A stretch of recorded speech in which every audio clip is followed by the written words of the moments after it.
లక్ష్యంగా పనిచేస్తున్నాం.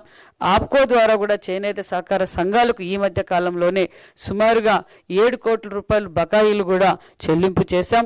Thrift fund కూడా 1,67,00,000 థ్రిఫ్ట్ ఫండ్ కూడా అందజేశామన్న విషయం కూడా తెలియజేస్తూ, దానితో పాటు NSDC 15% సబ్సిడీ కూడా రాయితీ కూడా అందజేస్తున్నామన్న విషయం కూడా తెలియజేస్తున్నాం.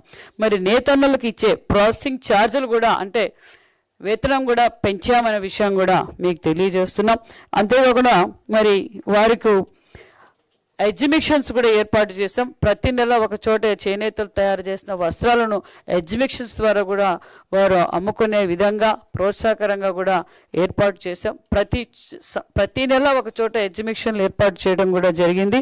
అంతేకాకుండా మరి చేనేతలు తయారు చేసిన వస్త్రాలను ఒక చోట అమ్ముకోవడానికి, అదేవిధంగా కాకుండా మరి వాళ్లకు బైబ్యాక్ చేసుకోవడానికి కూడా కొన్ని ప్రైవేట్ కంపెనీలతో కూడా మరి మనం ఆర్డర్స్ ఇప్పించడం కూడా